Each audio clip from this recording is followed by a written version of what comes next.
What is going on, beautiful people? It's Thursday night. I am Lee Hammock, and welcome to another episode of Waving the Red Flag with your favorite self-aware narcissist, Lee Hammock. What is going on, folks? What is going on? What is going on? Welcome to today's episode of Waving the Red Flag. I'm Lee Hammock. First thing we're gonna do is introduce my co-host slash producer, Miss Jessica Montez. Hello, everybody. So tonight's topic is future faking. And so please put your questions about future faking or tell us your stories about future faking here in the comments, and we'll do a rapid fire with them later on today. Good old future faking narcissistic toxic people, y'all. What is up? Shout out to everybody who's watching on Instagram and TikTok as well. All if y'all want to hop over to the YouTube channel to drop questions in the comment section so we can put them on the screen later, that'd be great. The same name, Mental Healness, on YouTube and Facebook as well. So shout out to y'all for joining anyway. Thank y'all for tuning in. So future faking. What is future faking, y'all? This is a pop quiz. What is future faking? You know, Well, I feel like a lot of people get it wrong. But future faking is when a narcissistic person, toxic person, whoever, lies to you about the future. They sell you a dream, but deliver you a toxic future. They don't deliver on it. They typically come up short. It's things like, you know what? I know I just met you, but I just have the vision of like us with like a little dog named Toto, Toto from Wizard of Oz, Toto, picket fence, you know what I mean? Just out in the country, riding horses, just me and y'all know, just weird. I know I just met you, it's crazy. Future faking, selling you the future, y'all. They sell you the future, literally. They fake it. It's like pump faking, pump fake you on the future and whatnot. So this happens a lot of times in the beginning when you meet narcissistic people, but it's not total. But it's not. So future faking doesn't just happen in the beginning. It can happen in the middle. It can happen near the end as well. It can happen when the relationship is over and they try to get you back. So if y'all can break up and they just like, look, you left too early. I told you, look, I just put a down payment on Toto. Toto's just some expensive ass dog. They put a down payment. Look, get payment plan on Toto. Toto, look, your dog is on layaway dog. You making payments on the dog. But that happens quite a bit, y'all. So seriously. So y'all been future fake. Drop the questions in the comment section. How did a narcissistic person, how did they future fake you? How are you future fake? Drop it in the comment section. We'll do is answer some questions later on. So the first thing we're gonna do, y'all, is story time. For story time, we're gonna bring on our first guest here in a few minutes. We're gonna read her story, break it down, and then bring her on. Let her tell you about her story. So it's time for story time with Lee. Now sit back, get comfortable, and listen while I help make sense of your story. I love it, the little sting. It's called a sting. mm-hmm. Okay. Story time. So story time, y'all. Whew. I fell right into the trap. I was the perfect new supply. Like, y'all, sometimes you are the new supply. You don't realize it. I added my ex-narc on Facebook and sent him a message to inform him that his current wife was cheating with my ex-husband. Oh, whoa. See, I read. Wow. Okay. Y'all see, it's already a twist. It's twisting already. Clapping cheeks. Already a twist. Goodness gracious. I messaged him on Facebook and sent him a message to inform him that his current wife was cheating with my ex-husband. I offered my friendship and support to him since I had just been through a divorce. Little did I know that this was news to him. He was out bowling with friends, and his friend called me from his Facebook Messenger account right away. I could hear him in the background, basically scream crying. Yeah, y'all, hey, I don't know. Just I could feel him scream crying right now because like your wife is cheating on you with my ex-husband. I don't know. Yeah, I don't know. I feel like the ground would quake with anger. I could hear him screaming. I felt so much pain and empathy for him. I felt like I could feel his pain. Yeah, I can feel it too. So yeah, if I can feel it now, you definitely felt it. So yeah, he messaged me a few days later, and our 4-month friendship began. Y'all see how it's already kind of starting off in a very uniquely vulnerable place, right? Both of them are vulnerable. She just got through a divorce. his wife is cheating. Y'all see, it's vulnerability right there. He waited until the week after his divorce went through to ask me out. So he waited. He waited. This is kind of like he's holding a dog. You ever seen the movie I Am Legend? You seen I Am Legend, Jessica? Yeah. You remember the scene where Will Smith got knocked out and then he woke up and it's almost dark. Yeah. And then like the little demon creatures was waiting for the sun to go down. That's what he was doing right there. He was waiting for the sun. He was waiting for the sun to go down on it right there. You know. Now I'll give bullet points of the highlights of my story. Now that you have the basis of how my story with this monster began. So I'll go. Bonus note: my ex-husband and his soon-to-be ex-wife both worked at the county jail and started their affair at work. Oh, Jesus Christ!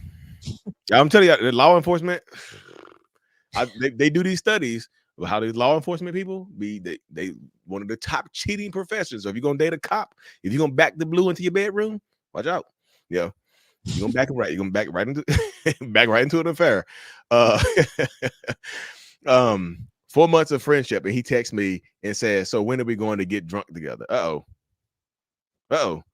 Little did I know he doesn't like going out. He doesn't like leaving the house, actually. Introverted, narcissistic person, y'all. Not all narcissists are loud, boisterous people. Some of them will actually be introverted and just be quiet, be homebodies. Like that's how I am sometimes. Whoa. 1 month later, he moves in. That was after the drunken night. What was y'all drinking? 2 months later, I'm hospitalized and diagnosed with a rare debilitating pain condition. Oh, that sucks. I was out after a week. I was able to become functional again after a few months. 3 months later, he proposes to me at my favorite artist concert. I say yes, of course. He was my soulmate, the love of my life. In his words, I was made for him. It's but you see how this right here is just it feels like it's meant to be right here. You know, it sounds like it's meant to be. You know, it's just like you get divorced, we meet, we're at my favorite artist concert, and now, hey, here we go. We didn't go out on a date in that time ever. So no dates. We were inseparable. The duration of our entire 4-year relationship, we only spent 3 full nights and four full days apart. Goodness gracious. So that's encompassing all your time. He often mentioned how I saved his life and was the only person who gave him a reason to not unalive himself after his ex-wife. But you see how that attachment right there. So so when I read this right here, what I see is a person that's making you grow more attached to them right there. You're the reason I'm alive. So if you leave me, I might leave this earth. You know, you're keeping me on, or you're my earth anchor. You're keeping me anchored to this earth right now. You know, he talked nonstop about his ex-wife. I learned about all her likes and dislikes, cooked her recipes at his request, and everything else in between, down to her personal hygiene habits and family dynamic of her childhood. Y'all see?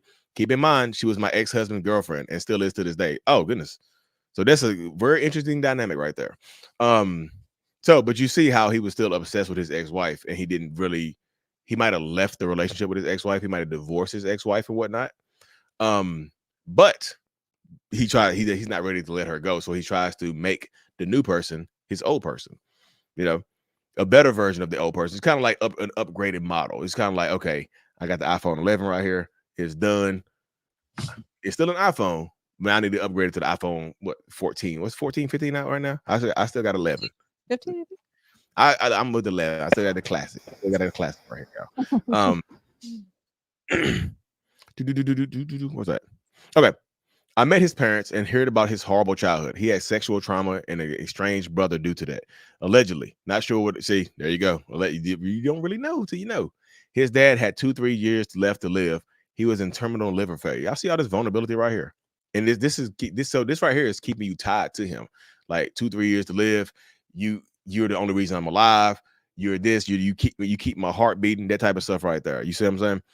COVID hit. There you go. He worked nonstop. And he told me to go ahead and stay home with our kids, my kids and his stepkids. Later, he would talk about my inability to keep employment, even though I had dealt with this pain condition, taking care of the kids in house during COVID, and later his parents. Oh, goodness gracious. So, but you see in this position right here, they talk you into staying home and they pay the bills. This happens a lot of times, sometimes in toxic relationships, where they talk you into staying home. You might have a career, you might have something going on, you might be super successful, right? But they talk you into staying home. and then you stay home and they resent you for staying home. Like you'll stay home with the kids and they'll resent you for it. It is a wild dynamic. It's like you're useless here. I do everything. You just stay home and sit around the house all day and watch the kids. That's all you do. And they will hold it against you, y'all. They resent you for the ability to stay home, even though they told you to do it. You know, even though they told you to do it. So it's crazy. It's crazy how that works sometimes. We got married at the end of COVID, and we both happened to be recovering from it as well. So yeah, it was a COVID wedding. Our wedding was rough since we were both still recovering. A less than magical day. We moved to the country. He started his job at a bigger county jail in a town 30 miles over. Things got very rocky and money was no longer available to me. Literally refused to leave even $10 in case I needed to run and buy milk and eggs. Y'all see how that's a trap right there. Now he controls all the money. We'd have to wait until he got off work. I see now this is when the devaluation hit. So I think the devaluation actually hit when he started trying to make you into his ex-wife. That's when for me, that's when the devaluation hit right there. Like when he started, he didn't see you as a whole person anymore. He started to see you as his ex-wife point, you know, of the upgraded model, ex-wife 2.0. The last 2 years of our relationship we spent with him working nonstop while I took care of the kids in the house and both of his parents did. Until oddly, the last 4 months of our relationship, when he called into work 3-4 times a month to spend time with me, I took care of his dad through every last moment of his life. I had to call him at work and tell him his dad chose to be on hospice. I took his dad to lunch, doctor's appointments, to run errands, anything his dad needed, and we were extremely close. His dad was the first father figure I was ever close to. And right there, that's how sometimes we end up in toxic relationships right there, y'all. If that's the first father figure you had, you see the ex-husband. We're going to talk about this later when she came out here. While his dad was dying, his mom had a stroke and diabetes. Shout out, thank you for the TikTok, y'all. While his dad was dying, his mom had a stroke and diabetes complications. I begged him to let her move in so I could take care of her. Look at that, all that empathy. Just oozing empathy right there, y'all. And they weaponize your empathy against you. Like you can be a great person, good person, and they will absolutely weaponize that against you. Like you can be the best person in the world, and they use that against you. Like there's never enough. What was that? While his dad was dying, that was a nightmare. She didn't want me to leave her side. Was extremely manipulative and demanding. Bad idea. Oh, the mom was toxic too. Oh, toxic mama. So you see, I don't think toxicity is genetically passed down, but it can actually be passed down. You know, it can be passed down. It's generational, but it's not genetically passed down. This is my thoughts. I held his dad's hand and told him it was okay to let go while he took his last breath as his son was sleeping next to me. What? I wrote the obituary. His mom moved out to move in with her new boy. Mama, what? Red flag mama. Where's my Mama is a red flag. Wow.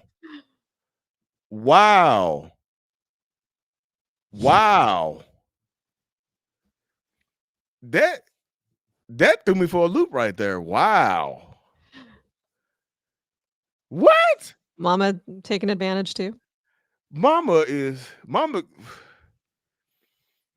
Oh my God. That's crazy. His mom moved out to move in with her new boyfriend 3 months after her husband died. So that to me seems like that dude might have already been around. Boy, that's some damn.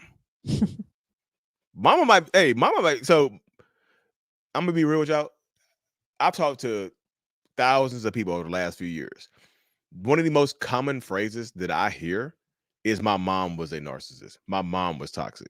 There's a lot of toxic moms running around here, and they pass it down and have these weird, just uniquely toxic relationships with their narcissistic sons. It is very uniquely weird. Sometimes it can be borderline emotionally incestual, where they just feel like it's not just the son; it's like a little son husband, like a little son boyfriend. It's weird. It can get very weird, y'all. Oh, it's messy. The final year of our relationship was spent with me waiting on my ex-narc hand and foot. Mine and my kids' world revolves around him. I thought he was grieving, and I was doing anything I could help. So you thought he was grieving. Yep. 6 months pre-discard, I landed my dream job, lost 100 pounds, and was in great physical shape. Mental health. Hey, look at that. I feel like that's the glow up journey right there. 1 month before my discard, my son was in a car accident and almost passed away. I spent that week in the ICU with him. I had to miss a week of work. Then they disconnect from you when you are hurt. When you need them, they won't be there for you. They typically take these times to disconnect from you even more. Like your illness, your son's illness, your son's sickness, your son's pain and injury become an inconvenience to that narcissistic person. You know, it becomes it inconveniences them. Like I can't do this right now. You know. Then July came to discard. I was mentally in shambles. Almost lost my job. Was left with thousands of dollars of debt. A car that only ran half the time and was completely isolated from friends and family. I lost 20 more pounds from July to August because I stopped eating. There you go. This happens, y'all. The entire discard was hell. He up and left and never came back. Minus 3 times when I begged and pleaded, and one last time when I made him turn in his key. So the highlights of the discard: updated his Facebook status before I even knew he didn't consider us married anymore. And that's how friends and family found out. After updating his relationship status, he posted a full body selfie with his female best friend, co-worker, his work wife, as he called her, who was an issue in our relationship, and all our friends and family hated due to the issues with her. Had to cancel the memorial I planned for his dad because he had to leave his wife. Posted nonstop about how toxic our relationship was and bragged how he made the tough choice to choose himself. Told me that him moving out could be temporary if he decided to give me a chance, and much more. You see, that's future faking right there. Like I told y'all in the beginning, future faking just not in the beginning. It could be in the end too. You know, it could be in the end, like when or during a discard phase. They can just like, hey, look, they can sell you a dream that we might get back together, but that keeps you in what I call the storage recycle phase right there. Like they can come back to you later on because they won't let you move on. They're choosing to move on, but they won't let you move on. A few weeks later, he admitted over the phone he had an affair with a coworker and knew it was a deal breaker for me, so he had to leave. Yep. A coworker at the jail he worked at, exactly what his ex-wife did to him. He told me we could be friends. Oh God. Don't be friends with a toxic cheating ex. I don't think she did, but you know, but he refused to blur the lines with me out of respect for his girlfriend because she had been hurt in the past. I remember him talking about her one time in the past, but that's it. Finally, with no contact 20 days ago. The last I heard from a mutual friend on Facebook, he was begging for help with furnishing his new apartment. Side note, one of the reasons I went no contact is because he asked me to send him $50 every other week to help him pay for a washer he got for me at a rent-to-own place. I returned the washer and blocked him. I shout out to you for that. I would rather wash the clothes in the bathtub than to spin that shit one more time. I would literally rather put the clothes in the bathtub and stepped on them to clean them.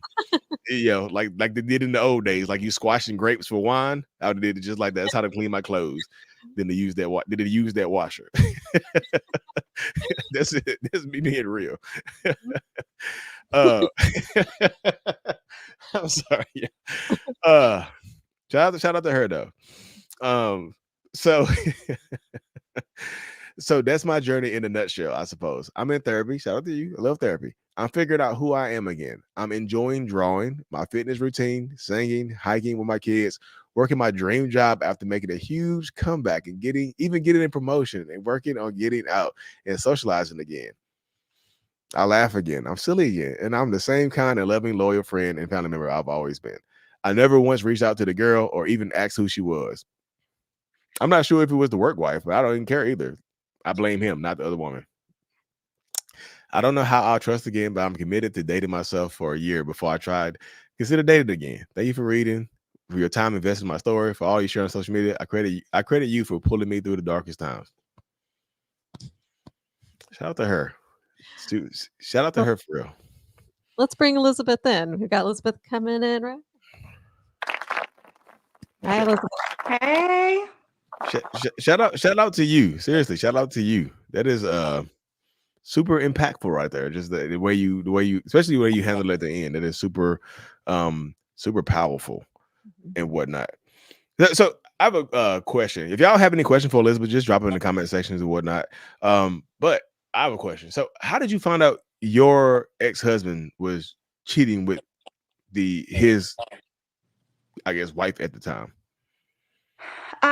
So I saw, because I co-parent with, my ex that is now with his ex-girlfriend.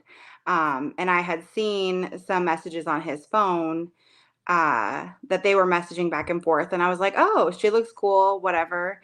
And I went on her Facebook and then I found him and his status was still married. Mm. So I asked my ex-husband, I was like, do you realize you're dating someone that's still married? And he's like, no, he just can't take a hint. He's not letting her get out of the relationship. He's making it all up. They're broken up. They've been broken up. And then she was about to meet the kids. And so I figured at that point, if she's meeting the kids, then that means everybody knows, because I thought that was a pretty serious step. So I thought I was safe to message him. Yeah. Yeah. Wow. So she was about to meet the kids while she was having an affair? Well, according to them, they were not having an affair. According to him, they were on a break. According to who? Your ex? According to my ex-husband and his ex-wife, they were completely done. According to my most recent ex-husband, the narcissist, they were only on a break. Oh. Okay. So your most recent narcissist. So y'all divorced now? No. Okay. He never asked for a separation, a divorce, nothing. Okay. So I feel like that's something you're going to have to do. I'll just give you a heads up. That's probably something that you're going to have to end up doing, because sometimes they kind of use that as an excuse to just like make the new person hate you. Just like, my bitter ex-wife refuses to divorce me. She just won't let me go. And so because that allows him to feel like he still has this way back into your life, because hey, legally we're still married, but the new person, it stops them from moving on. You know what I mean?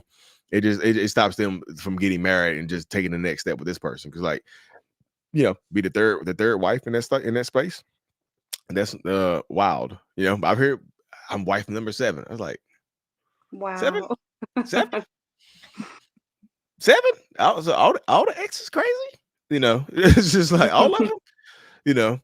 It just in that space right there. So it does happen a lot. So I feel like if you wanted to be over, you would have to be the one to file for divorce.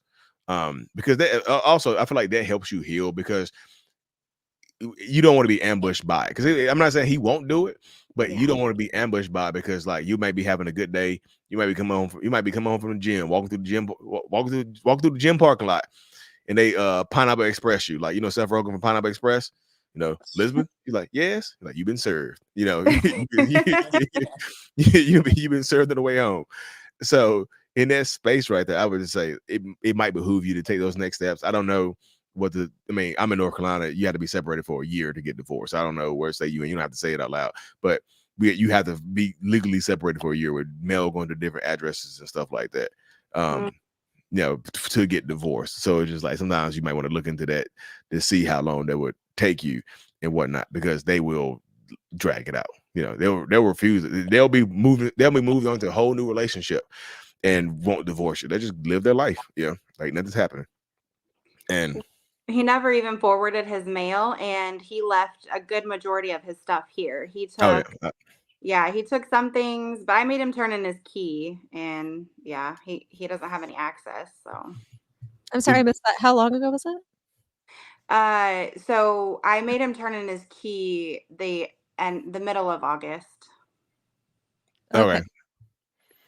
So that's what I'm saying. You might want to look into that, because I'm not sure what state you're in and whatnot and how that goes. But sometimes they make you like it doesn't start until like if you have to have that separation, it doesn't start until that date. So I don't know your situation. You don't have to go into detail, but just be wary, because like it might not happen because he left so much stuff behind, which I would just be in storage or outside somewhere. It just they use it as an excuse, like I'm just coming to get my stuff.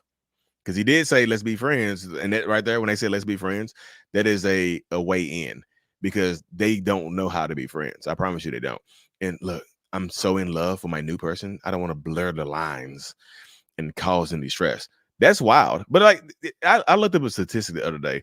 It said those relationships, like when they start off with affairs, have a 93% failure rate. It is insane. I'm just like, people just be risking it for the 93% failure rate on relationships that start off with infidelity.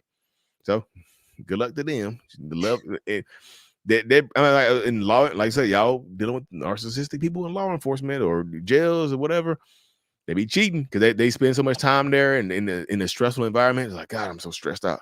Me too. They just connect, just just eye contact or something like that. Sometimes that's how it happens. It's just something as little as that right there to get that ball rolling in that space right there. We So, tried to have conversations about boundaries many times because I knew, obviously, with my ex, it was a thing. And he would just never have the conversation ever. So mhm. no reasoning with them. This after the relationship. No, during the relationship, I would just bring it up. Hey, I know you have a lot of female friends at work. Can we set up some boundaries about like, lines you wouldn't cross in conversation?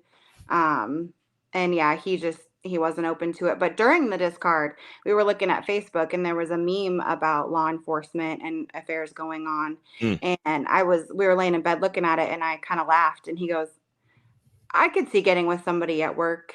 The Oh, heart wants what it wants. I could see oh, it. oh, Jesus. So sometimes if you listen enough, they tell you. There's like foreshadowing. Mhm. Sometimes it's like Yep. foreshadowing, like reading a good book, just like something like that. Like they'll let you know what's going to happen. And I just feel like it's a sinister. I've done a few videos on this. It's a real sinister way of confessing on what's Mhm. going on. It's a weird way for them to confess and just say, oh, why'd you say that? And just like, oh no, I'm just saying, like the heart wants what the heart wants. I mean, my heart wants you. I'm here, aren't I? My heart wants you. So my heart got what it want. They'll say stuff like that to reassure you, but like in the mindset of them, they are probably perhaps looking to possibly move on in those spaces and whatnot. Yeah, it does happen like that quite a bit. So it just that sucks. But like I said, at least you survived and got out of it. But like, so I know you said you're 20 days no contact, but it's actually longer, right? Because I got that email from you Yeah. a bit back. So how many days are you no contact? I think I just passed 40. I think maybe I'm at 42 or 43. oh yay, 43. So Yeah. that's tough. Yeah. And on the days when it's hard, I really think, having my respect completely stripped from me and having somebody that I love disrespect me like that. I think about my friends and family and everybody that was there for me and that spent so much time talking to me and helping me. And Mhm. I don't want to disrespect them in that way to Yeah. ever, talk to him or entertain him again. And I think that's what gets me through those hard moments. Yeah. That is, I mean, that's how you hold yourself accountable in those spaces right there. Because a lot of people struggle with finding a way to hold themselves accountable as to not reach out on those, nights when you're by yourself, nights when something triggers you and some things like that. People struggle. So that's a good way to, hold yourself accountable by not want to let your friends down and family members, but also you yourself, because I know there's some stress and some shame that could come with breaking no contact, sometimes, alcohol and no contact don't mix. We know that, I'm 20 days now today, no There you go, contact. 20 days. So shout out to you, Break it. shout out to you. Yeah. Yeah. It's not easy. Not easy. Yeah, it's not an easy thing because if you think about it, you go 4 years. What's 4 years? That's 730. That's 1,460 days with dealing with this person, being married to this person, talking to this person every single day. So you got 1,460 some odd days of seeing and talking to this person, interacting with this person every single day, to go to not talking to him at all. That's tough to do. Like it's like you it's like you come to a full stop on your relationship. It's like you're speeding through it because y'all speeding at first. You got in the car 0 to 90 really quick. Just like pedal to the floor. Through the floor, it's like a cartoon, like foot right through the bottom of the floorboard. You press the pedal down so hard. But that happens in those spaces too, though. It's one of those things that kind of consistently happen. So it's just like you know, now it's just like in the future, that's when those things happen. Just trying to heal and grow and whatnot. So you are you still in contact? You said you co-parent with your ex, right? The first ex. Yeah, my first ex. Yep. Okay. So did he have it? So I'm just curious. Did he have anything to say about who you ended up with?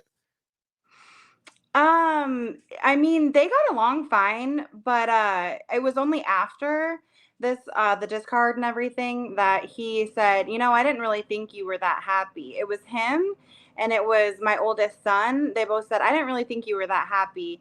And in looking back, the person that I became in the relationship was not a person that I ever would have been before. I was the kind of woman that I'm like, you don't tell me what to do. I do my own thing. I had my own separate life. And then when I got with, the narcissist, it was all about him all the time, what he wanted to do, where he wanted to go. Yep. And it's almost like he had this illusion, and so I thought I was happy, Yeah. but I don't know how I could have been. I mean, but like you just said, so sometimes when you need toxic relationships, happiness can be an optical illusion. It feels like happiness sometimes, but it's like sometimes it's just them projecting it onto you. Like you should be happy, because like it sounded like you were doing a lot. You were carrying a lot of emotional energy because you were taking care of the house, the kids, the parents, like the mom. Boy, that mama boy. Yeah, goddamn. I just like the mama. Ooh, that's rough right there. Just 3 months after your husband buried, just like that was rough. Moved in with him. How old is the mom? I'm just curious. How old is the mom? She's in her mid-60s, and when I didn't know anything about narcissist or narcissistic abuse, but when she moved in, there were so many red flags that with her, and I wasn't romantically involved, so I kind of saw it in a different way. Yeah. And I was like, something is wrong here. Like something is very wrong. So that's when I kind of looked into it. But then with my ex, I wasn't even the one who thought he was a narcissist. I still knew nothing about narcissistic abuse. And I had two friends kind of say, hey, he sounds like a narcissist. And then that's when I started following. You were one of the first people I ever followed to learn about it. I didn't know anything. Oh, wow. So that's what people, I heard that a lot. Like you were one of the first people I saw. I was like, you see it when you meant to see it. You know what I mean? Because sometimes in the beginning, you might not be ready to see it. I've had people that say that I saw your videos and I blocked you immediately. And then 2 years later, somebody duetted one of your videos. So I couldn't, and I saw you. I was like, I remember that guy. And I went and unblocked you and went down the rabbit hole, Alice in Wonderland type style, literally fell down a rabbit hole and, because it helps you understand it from a different angle. Because he was, just wait. Like I said, he was waiting. It's not like he was chomping at the bit, like waiting to get divorced, to ask you out. Like, when are we gonna get drunk? So he just sounded like he wanted to lower your inhibitions right then and there. Just like he was like, let me take you to a nice dinner. Just like, no, when we gonna get pound some what is some Casamigos? I got a bottle of Casamigos. Like, I have no one to drink it with. Just send you a picture of it. Well, and he knew my ex-husband and I because they were friends at work because they all worked at the jail in the town that we live at. Yeah, so they were friends. So he already knew he already knew some about our relationship with my ex-husband, and he knew that we were very on and off again. And so before I knew he was leaving, he was like, so you're going to be here no matter what, right? No matter what. Oh. No matter what? Yeah. I think that's what he was hinting at because he already knew that I had an on and off relationship. So maybe he was expecting that again from me. Mm-hmm. Yeah, that's just hope. So your ex-husband, your second ex-husband, and his ex-wife all worked at the same place? Yeah, both my ex-husbands and my narcissist ex-wife. Yeah. The county jail. Yeah, there's like maybe 20 employees at that one. Very small. Yeah, that is very small, like a little small town right there. It's like like it's its own planet and whatnot. But like this happens sometimes. It's just in those spaces, it's like we all work in the same places, like we all going through the same struggle, and nobody outside these walls understands what we're going through except for us. So you try to keep it in house. It gets kind of murky. It gets kind of foggy and whatnot because that's why. So I'm so this is wait.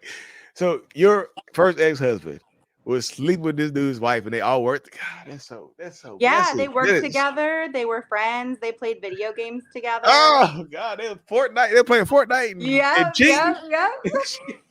I have a question about this. Do you think that part of the dating Elizabeth was that like part of triangulation, maybe like getting her involved to piss off his ex? That's what I was thinking. That's why I asked her earlier.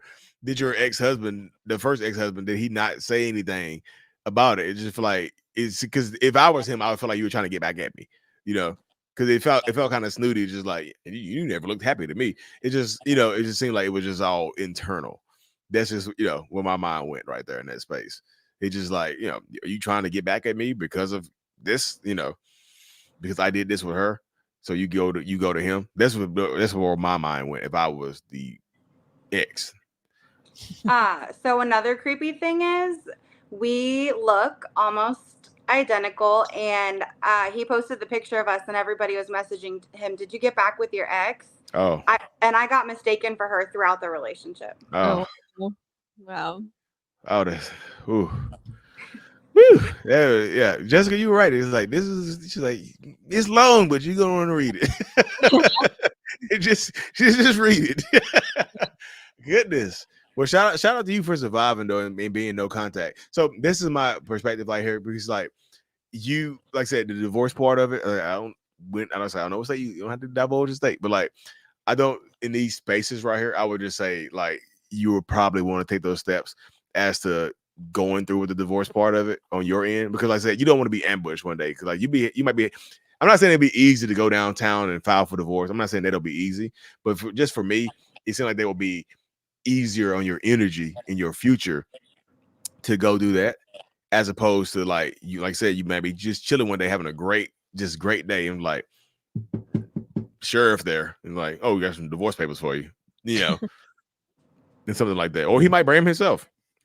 I don't know. Can you do? I don't know if you can deliver them. I don't know if you can deliver them yourself. I don't know how that works though. You can hear, yeah. You can. Okay, like he might do that. Like he might do that to try to hurt you, to try to bury the knife deeper. Just like, I need you to sign these divorce papers because I'm getting married to the love of my life.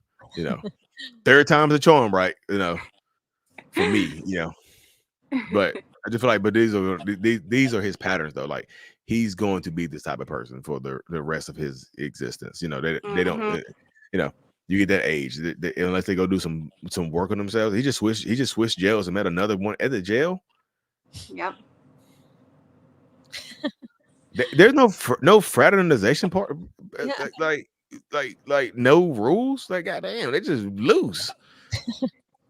No, it's so many of them. So many. They were commenting on that post on his Facebook. All of his coworkers were commenting, "Oh, I met my husband there. I met my wife there." And one of our close friends, it was his close friend was having an affair with another close friend, like in our direct circle, and then he ended up going back to the wife after that. Oh. So yeah, I was like, I'm not going to do that. Like, I hope you're not just trying to go with the crowd or something, because that's not going to happen. Yeah, don't do that because they'll post a picture of you online and have them mistaking you for the new person. It's like, oh, you got back with her? No, this Liz. We back to Liz. The heart wants what the heart wants. That'd be the caption of the picture right there. God, that is. Woo! That'd be an interesting Christmas party. Oh God! Yeah. So this is heed that warning, y'all. If y'all significant other works at the county jail, you might want to get a job there, or Yep. Yeah, you might want to work there too, because it can get really messy really quick. Goodness gracious, just in that space right there. So. But seriously, shout out to you for surviving that for real. Because I know that's tough to deal with, especially like going through that process and trying to survive it and whatnot. So and good job, like doing your own things too, like getting back out, doing art, doing the things you love again to get over this trauma bond that everybody experiences. And somebody was just asking in the comments, how long does it take to get over? Is it to get over a narcissist? As all long as it varies. takes. Yeah, it varies. It's on you. The abuse is on them. The healing is on you. So, Yeah. so the steps that Elizabeth's been taking, getting back into the things you enjoy again, and being around the people that love you, and being accountable to them, is probably good steps in the right Yeah. direction It toward you. is What I powerful. always say too is that, the tough times that I've been through, they're like really low lows. But when you have a good day, it makes the good days so much better that you just take in those good days and they feel so good. So good. Yeah. Oh, yeah. The good days, like I said, enjoy the good days, because like I said, you can have a good day, and you might can get hit by a wave one day. Like I said, just a wave of sadness. You just wake up one day, and just don't understand what's going on. Something has triggered you, a smell or a sight, TV show, something. But that's the survival is a whole different. It's a whole different beast, a whole different animal. And no contact helps. The longer you're away from the person and the habit and the addiction, the sooner Yeah. he'll. The longer you're away from it, the better you are. The better it helps to heal and whatnot. Just the stronger you become. I feel like no contact is like it's a muscle. That you work. It's kind of like working out. You work out. You build that no contact muscle. Every day is a workout. Every day you exercise it and whatnot, because you can't control whether or not they just pop up at your house one day with some flowers and just like, I just messed up. I'll quit. I was just saying, re-trigger you. But too, like the longer you go no contact, and even though I am now 20 days again because I had a relapse, it's been easier now going no contact even after that, in the beginning. So. Yeah. Well, thanks for coming on, Elizabeth. Yeah, seriously, thank you for coming on. Like for real, like I said, that's gonna help a lot of people. I appreciate you sharing your story or whatnot. Like, Thank you. All right, have a good night. Oh goodness, shout out to her, y'all, because that is not easy to deal with right there. That is, y'all, their work life, the law enforcement that works. Boy, I'm telling you. And she's strong. She's strong to be, involved that heavily with everybody in that.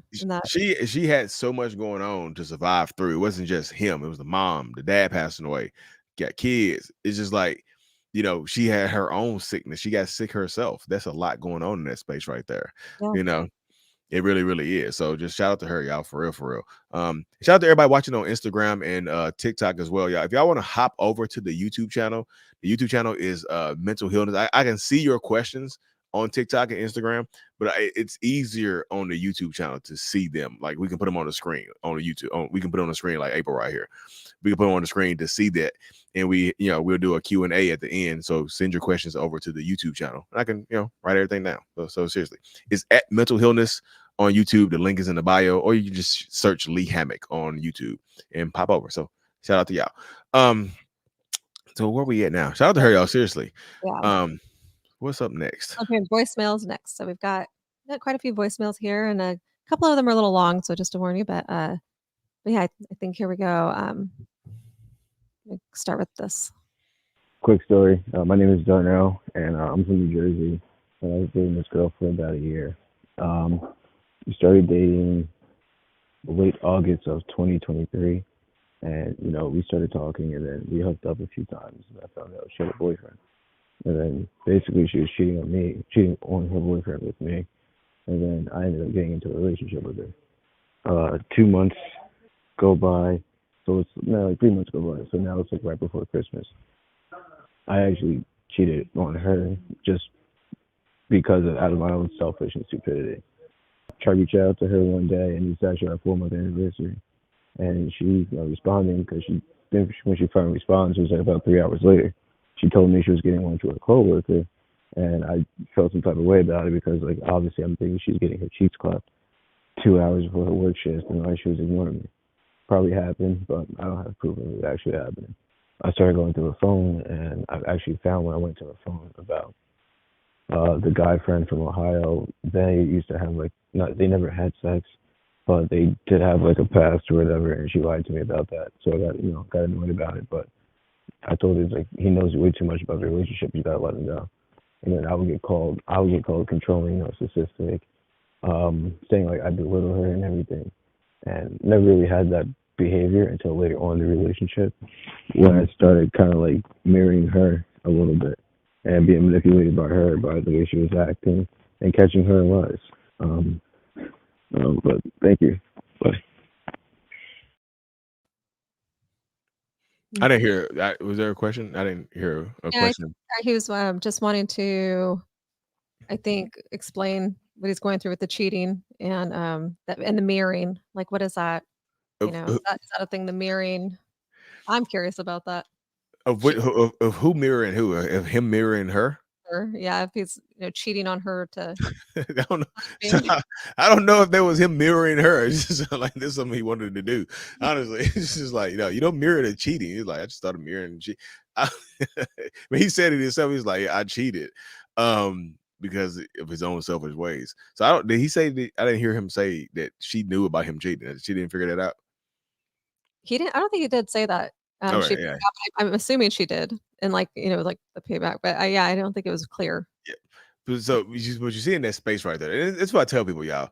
If they will cheat with you, you can't trust them. I just feel like you. And he said he didn't know she had a boyfriend at first and whatnot. Okay, I guess he said they hooked up, and then she found out. Then he found out that she had a boyfriend, Yeah. and then she left said boyfriend for him.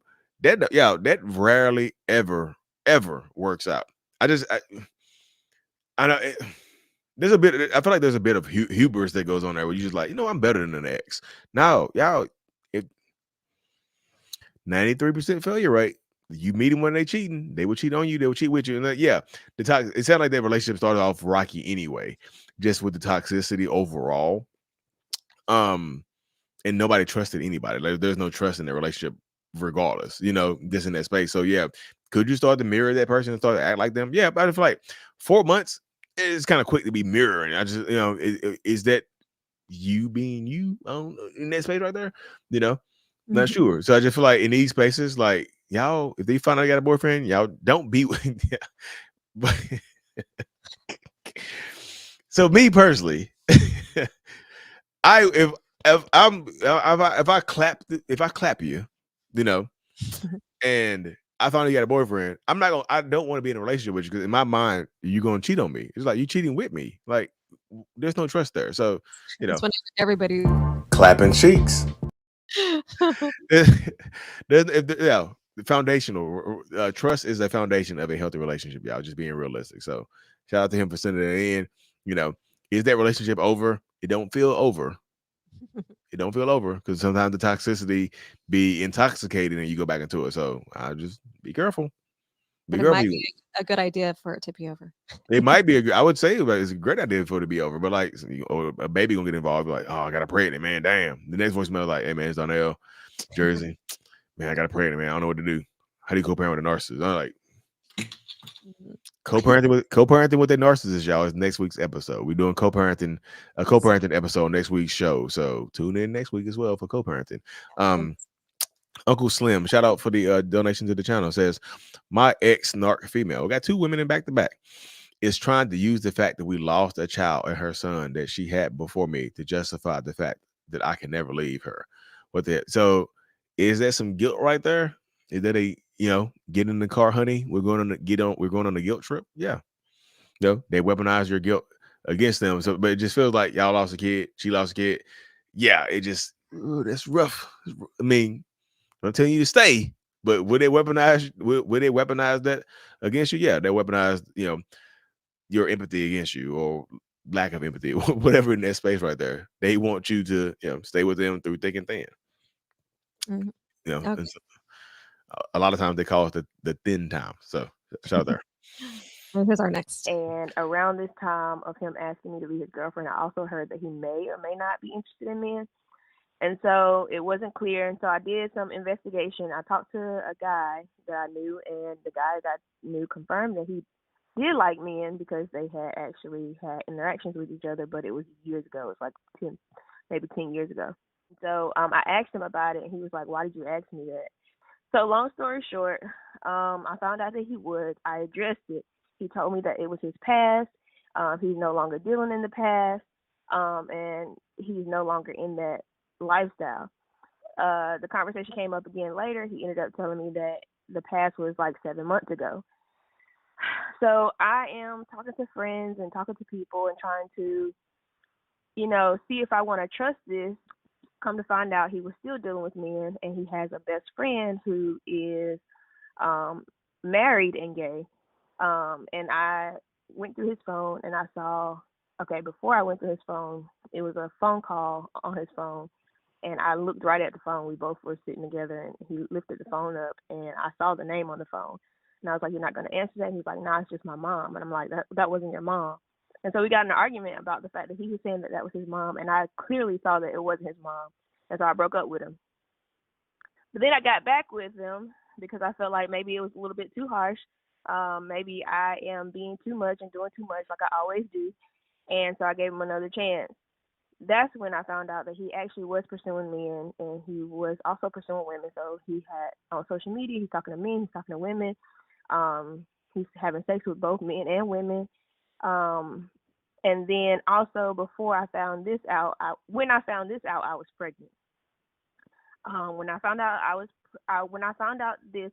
pregnant. When I found it out, I broke up with him immediately. I didn't talk to him for about 3 months.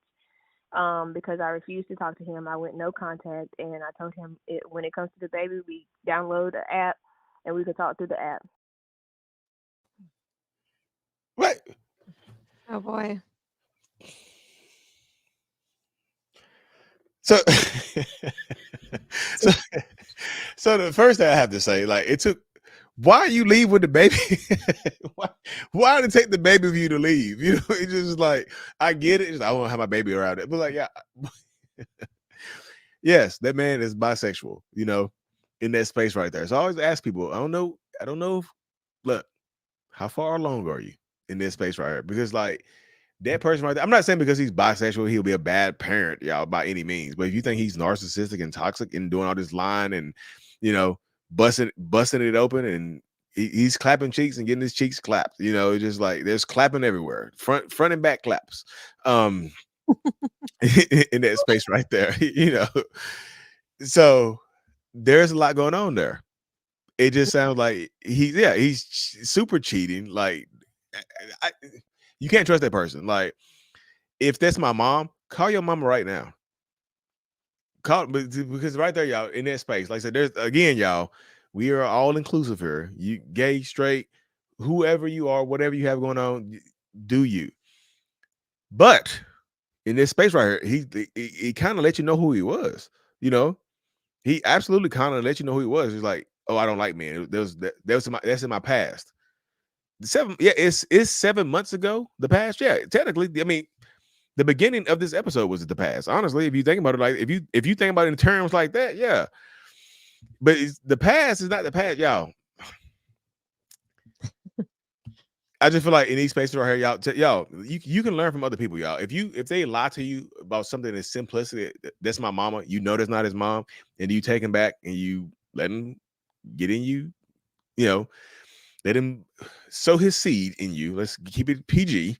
Y'all gotta, yeah. Just like again, however far along you are, just be prepared to co-parent with somebody who's a liar, cheater. Just like, and yeah, you said you blocked him and went no contact for 3 months. I just feel like, what's the goal there after you got pregnant? I just feel like that would have behooved you before. But so now, just be safe, take care of yourself in these spaces, because like.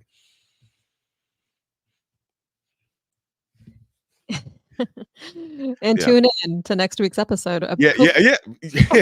Next week's episode about co-parenting with the narcissist, and this might influence you.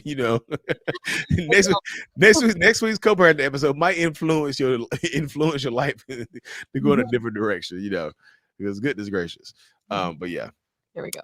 That was wild. There were 2 occasions where I witnessed it, and the first one was when we were kicked out of my mother's house, and the stress of being homeless and working with him, because we were doing an under the table job for like $120 a day that barely kept us in there.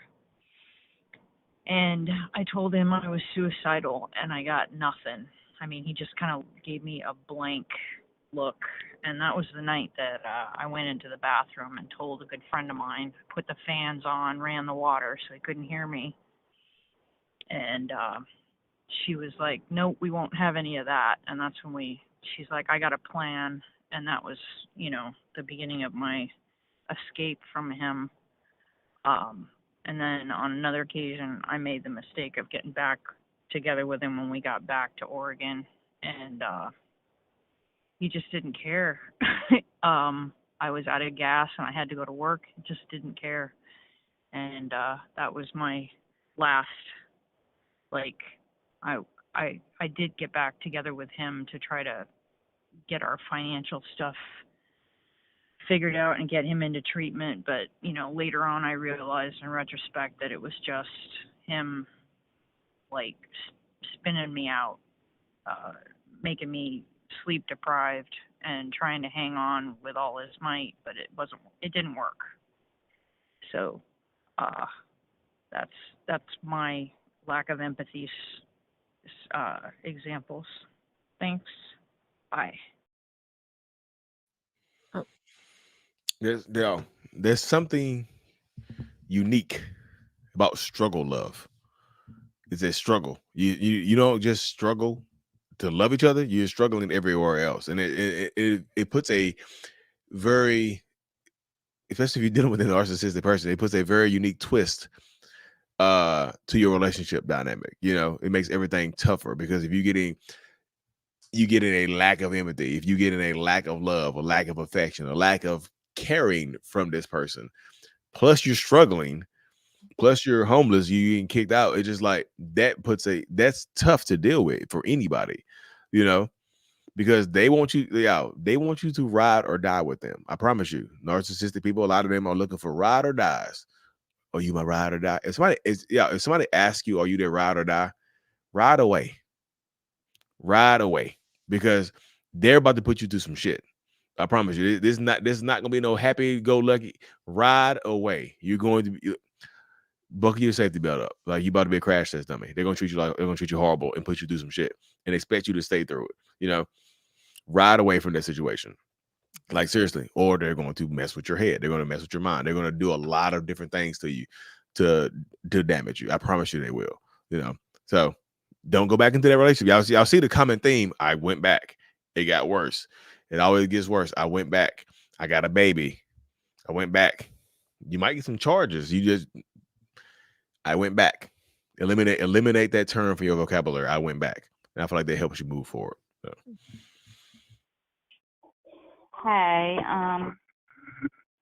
so this is my story. I was dating a narcissist and he was mean, but it seemed like when I was sick or injured, he was so mean. Like, he would pick fights with me when I was in the hospital, to the point where the nurses would ask me if they wanted me to remove him from the room. He would take my car and leave me there. And then when it came time for me to go home, he would not pick up the phone, or he would tell me, not my problem, when it came time to pick me up and take me home. And there were times where I would have to call my mom at 3 and 4 a.m. to come get me, because Uber wasn't a thing during this time, and I would just ask him why he was so mean to me when I needed him the most. And he would say that I was just a sorry person and I was weak, and he wanted a healthy woman that was stronger than me. It just sucked. So in that space right there, like when you're dealing with a narcissistic person, toxic person, they're like, when you get sick, hurt, tired, or whatever, they're going to treat you horribly. That's just how that's how it goes a lot of times in these spaces. They're going to treat you horribly when you get sick, because your sickness, your illness, whatever, becomes an inconvenience to their lives. And also, in your if I hear another damn story about in my car, they left me in my if you don't report they got them car stolen and he left me stranded in my car. No. They'll do that because they feel like they're in control of you. You can't do anything with you. You can't do anything about it. And for them to belittle you and try to hammer away at you and say something like, I need a woman that's strong, that's going to deal with me. and just gonna take it what I dish. No, y'all, you don't have to take what they dish. Why? Why would you take what they dish? What are they dishing? What are you taking? Is it worth it in this space? No, typically it's not worth it. So I just feel like in that space right there, y'all gotta be dealing with that. It is tough to deal with, y'all. But just like, no, not in your own car. Boundaries. You have something you want to add? Yeah, I guess when you're asking yourself the question, what am I getting out of this? That's something to be looking at. Like, what am I getting out of this relationship? So I ask it to people when I'm doing my one-on-ones. I ask it to people all the time, like, what are you getting here? Mhm. And a lot of people say nothing. I'm like, you can't say nothing. You cannot be in a relationship. And I ask you that question. You say, I'm not getting anything. That's not true though. You're getting something. That's why you're there. You have to figure out what you're getting from this person and cut it off, or reestablish another way to get what you're getting from them, because once you understand what you're getting from that person, it allows you to understand the dynamics of the relationship, and allows you a lot of times to be able to move forward and move on in a healthier way, because you understand what you are getting from that person. You can't say nothing, not getting anything. Yeah, you are. Then what you doing? You're wasting time. If you're getting nothing, what you literally wasting time. One life to live. Yep. I was with him for 4 years, broke up for 1. I literally tried everything as well to make it work out. But everything I did was like not ever good enough. And he would actually like put me down about everything. Was very neglectful with communication, affection, even sex. I would always be the one asking him, like, trying to get him in the mood, trying to communicate myself, trying to be affectionate. And it was like I was like begging, and I shouldn't have to do that to anybody, especially in a healthy manner. And talking to someone like that, you just cannot communicate and talk to them at all, even in a healthy way. They don't want to hear it, like you said. They don't want to have accountability for anything, knowing that they're wrong. And this is a guy who grew up with narcissistic parents, did really messed up things as a teenager, wound up in jail once, in prison the second time. Like I said, I'm still trying to navigate myself, educate myself, get myself out of it, go no contact. Luckily, I did not live with him. Luckily, I did not have children with him. But there's things about that relationship and him that I do miss, because it was the false persona of somebody he's never going to be or never was. That wearing a mask, hoovering, gaslighting, manipulation, all that stuff happened all the time. And I didn't realize it until after probably a year into it. And now I know. But there's still you wish that person was the person they presented their mask to be in the beginning, but they never are. So that's very heartbreaking. Like everything you've said is absolutely 100% true of what happens in those kind of situations, in those relationships. So thank you, Lee, Mental Illness. I appreciate you listening to my voicemail. Sorry again if I'm rambling on. If there is some direction, or I could continue to watch your videos, or if you suggest certain therapy, certain therapists, please let me know. So discipline. This I planned in these spaces right here, especially like just take a step back. Somebody put it in the when I asked what you getting from the relationship, they're like, oh, the eggplant. I was like, y'all, you have to have, if you don't have sexual discipline with a narcissistic person, you're going to lose 10 out of 10 times. If you have no sexual discipline, like it's the best I ever had. Y'all, I'd rather have 0 buns than some toxic buns that are gonna ruin my damn life. That's just my thoughts. You know what I mean? That's just like, if the cheeks are gonna ruin my life, if the cheeks are 10 out of 10 and my life is on the line, man, just like, give me my life. I want to live. Discipline. This I plan. You got to plan. You got to plan for health and whatnot. Because that's what happens. And what she just said, nothing is ever good enough. That happens all the time, y'all. When you're in a toxic relationship with a narcissistic person, nothing you ever do is going to be good enough. It just won't be. And if you're dealing with a narcissistic man and you're begging for eggplant, I don't think you understand how ego boost that gives that person to deny you. Yeah, Olana, yeah, 10 out of 10.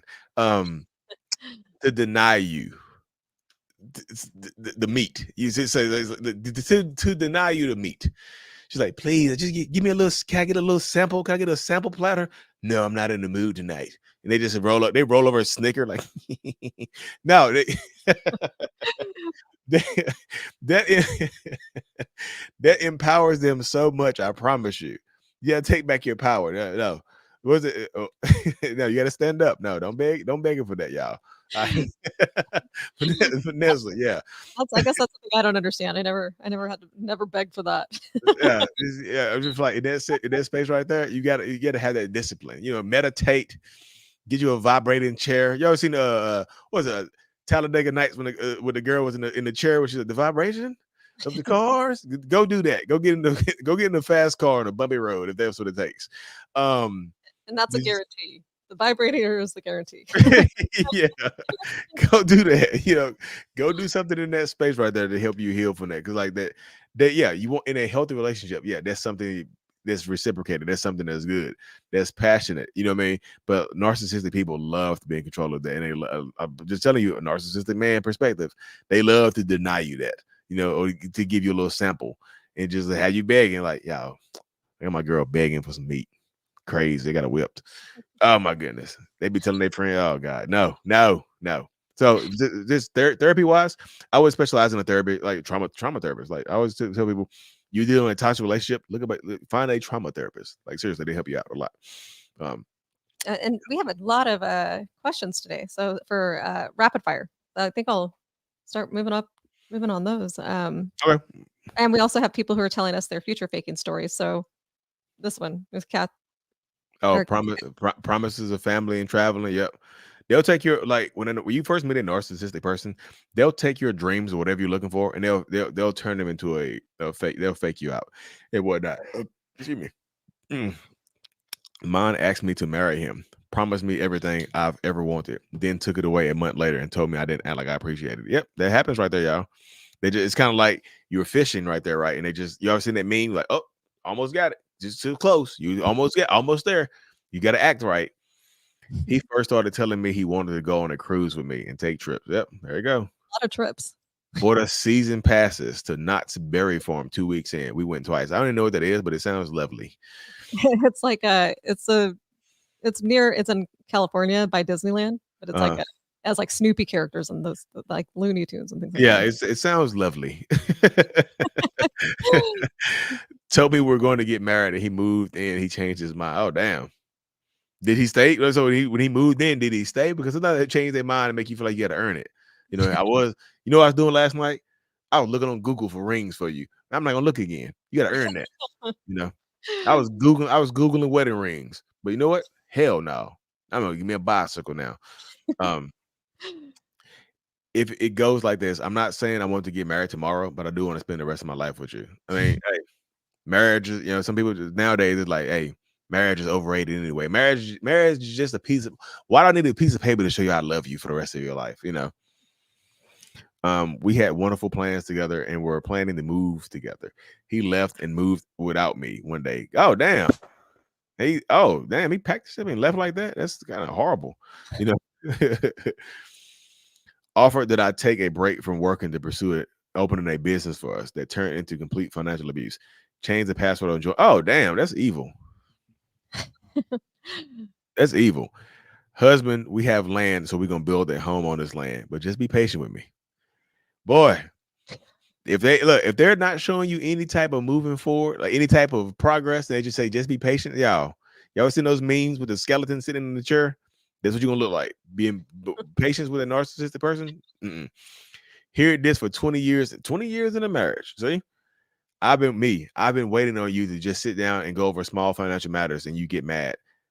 And how we talking about land? I'm leaving. I've heard what you wanted to do for so long. Oh, see, I'm just telling you. Am I wrong? No. I mean, 20 years. I mean, how much more? Y'all, the average human lifespan about 80 years, right? I guess, right? So that's 25% of your life. Wait, how much more you gonna give him?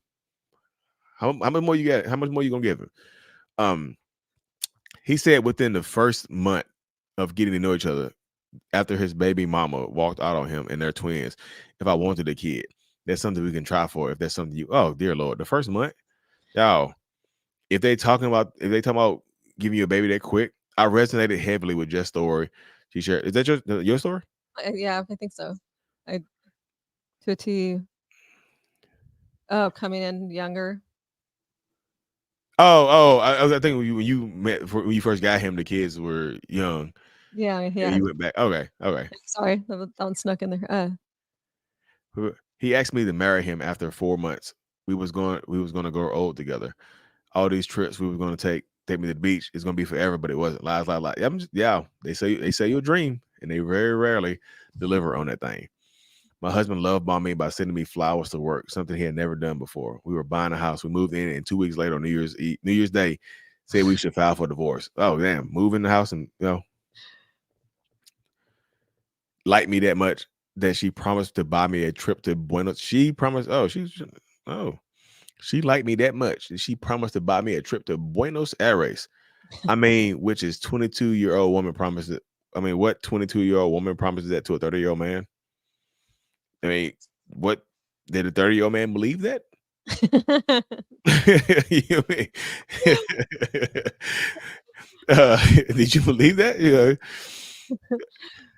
He called me after 2 years of no contact, completely changed subject after I asked for closure. Y'all, closure is a myth.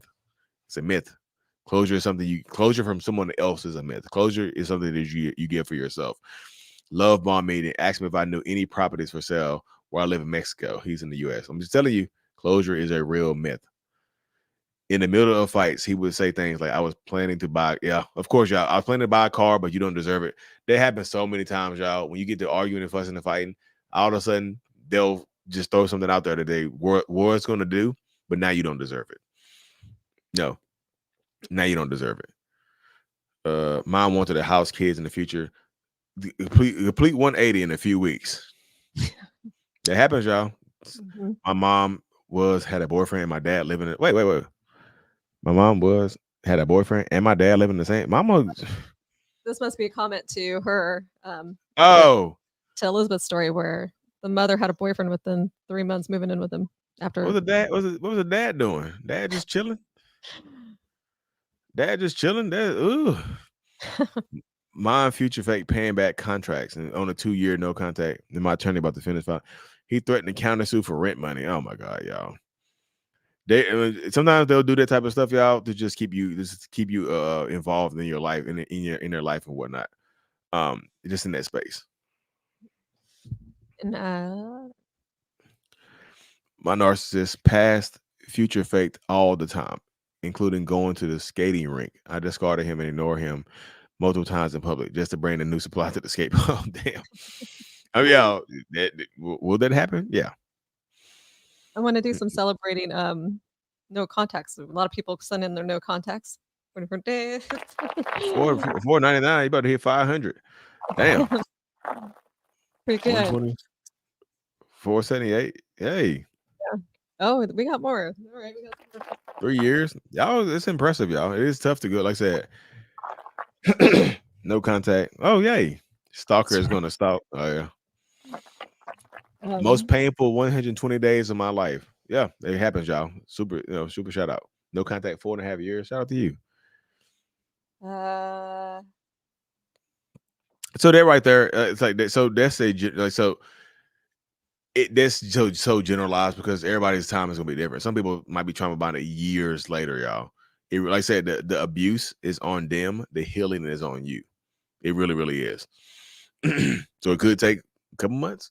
Could take a couple years. It's on you. I know people don't want to hear years. Like years, damn.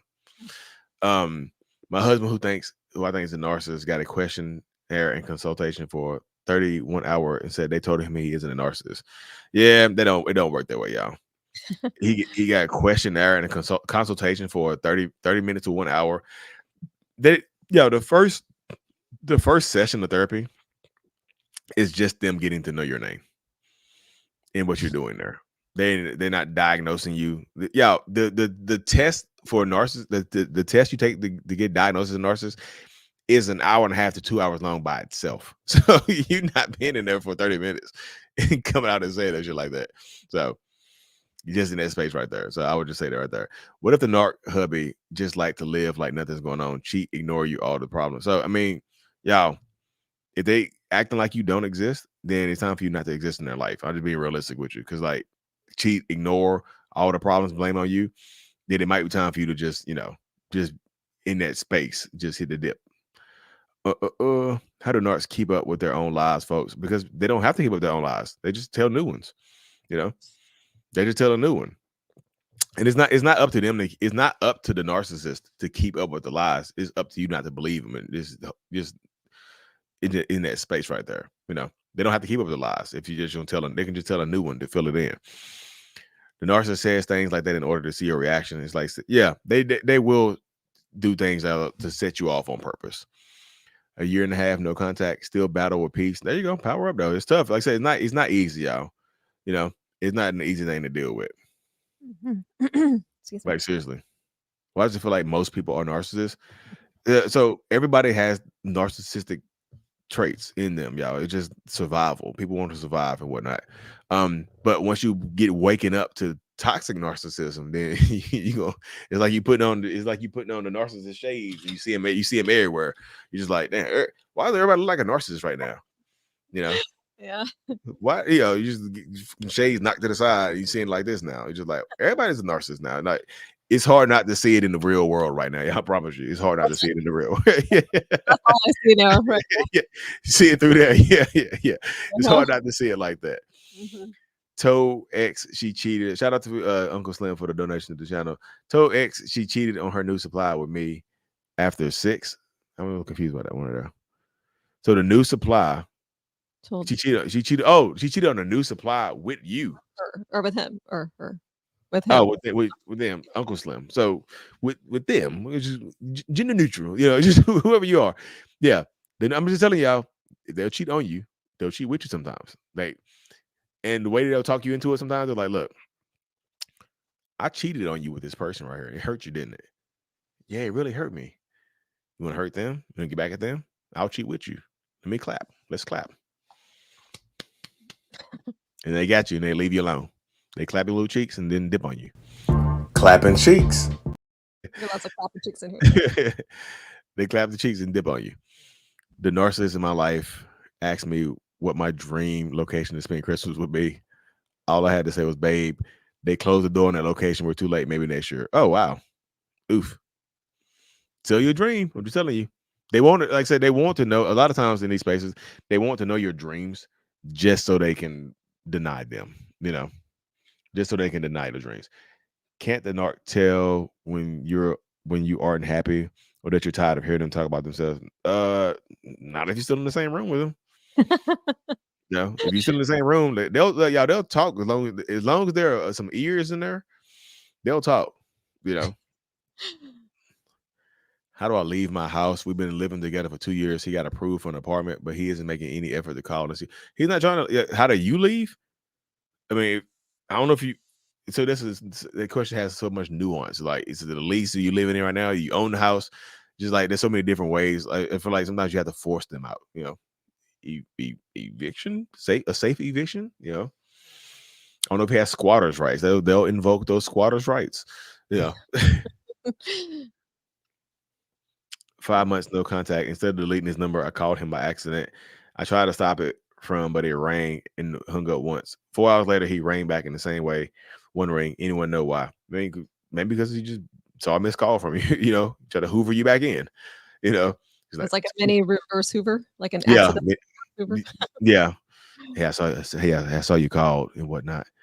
Thanks for the donation to the channel. He loves to see me in distress. Yes, y'all. Sometimes, don't take this the wrong way, y'all, but sometimes to a narcissist, distress is sexy. Your stress is sexy to them. It turns them on. It's like a pheromone. Like, it's like literally like a pheromone.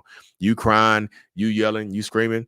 It just like they get that lust in their eyes, and they become lustful, and try to get you. So watch out. Do not sleep with them in those highly emotional times. He agreed to always take care of the children after I left. He owes me $40,000 in back support. And showed up to court with his mistress. So they don't lock you up for back support. In North Carolina, you show up $40,000 in arrears, your ass ain't leaving the courtroom today. I hope your mistress got bail money because you going to jail. They don't like your ass up. It's like, come here, let me hurt my baby mama's feelings real quick. Hey, you put your hands behind your back for what? You owe $40K. No, I ain't paying that. I got my mistress with me. You know, I'm just telling you. In North Carolina, they send you to the back. They send you to the back. Somebody said I had 2 babies because of distress sex. I'm telling you. Y'all be when you distressed and y'all let them clap them cheeks. I'm just telling you, y'all be wanting crazy shit. They're like, I'm gonna have a baby right now. You like, I'll have a baby with you. Got you. Got your ass. Tried mediation just to dump his girlfriend after her fake social media page with her and her baby father of 5 kids. That's a little rough right there. He dumped his baby mama with 5 kids. Woo! So New Jersey sends you to jail. Also, yeah, you show up to court in North Carolina, $40K in arrears. You're not leaving that courtroom. I promise, unless you got $40K in your pocket, you're not leaving the courtroom. Unless you got a lump sum down payment, I promise you going to the back. You know, don't be surprised you get surrounded by marshals. You go in there and try to stunt with your new boo. You get surrounded by the marshal, like you going to the back, buddy.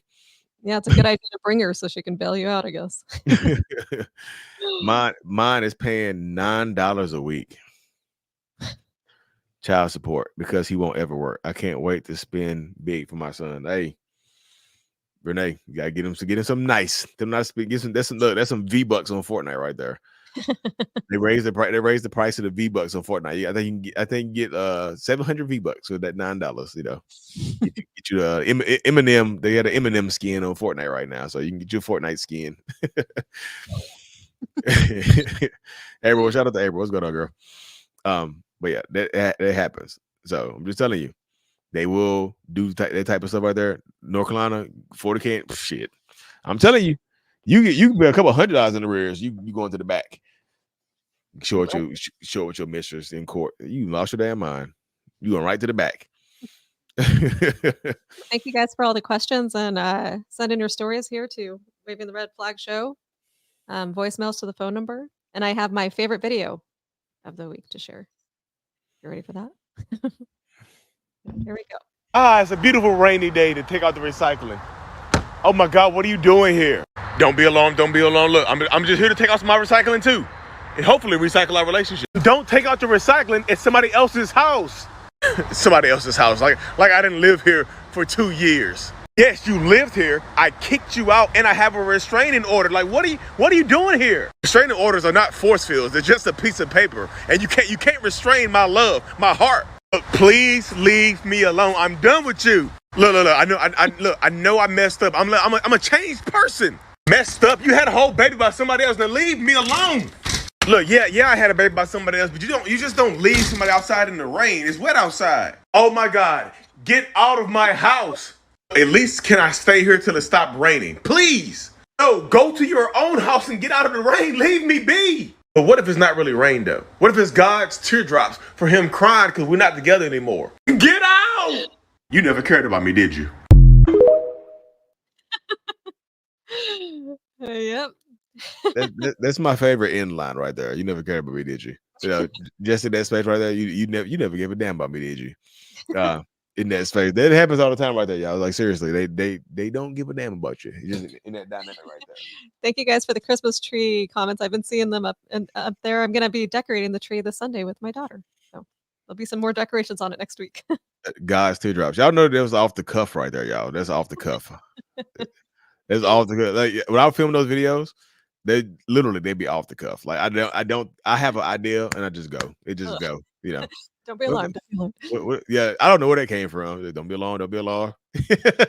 Start up myself in that space right there, y'all. Why you got to bring God's tears into it? Yeah. So it's just in that space, y'all. So thank y'all so much for tuning in tonight, y'all. Seriously. Next week we'll be back to doing the after show. The late night show next week, whatever. My wife will hop on the late night stream, the members only stream next week and whatnot, y'all. But seriously, next week's show is about co-parenting with a narcissist. So everybody wants to ask co-parenting questions and whatnot, how to co-parent with a narcissist. all the other good stuff. So next week's show on YouTube, Facebook, like this, y'all, will literally be on co-parenting with a narcissist or toxic person. So Send in your stories. Send in your stories. Send in your questions. And soon send in your stories, send in your questions and whatnot to waving the red flag show at gmail.com, or like the voicemail number is scrolling across the bottom of the screen on YouTube, y'all. So TikTok folks, Instagram folks, shout out to y'all for coming in. Go hop over to the YouTube or the Facebook and whatnot, y'all. Maybe this week we have settled. Maybe next week he have settled and paid me. Maybe. It's a maybe baby. Maybe had a baby. It's maybe's baby. In that space right there. So y'all, so yeah, so next week we'll be back to doing the members only after the show next week, y'all. This one ran kind of long. I had to get my kids to sleep. I can hear them banging around upstairs. But seriously, y'all, thank y'all for tuning in tonight. I will see y'all next week, same time, y'all. Peace. Waving the red flag with your favorite self.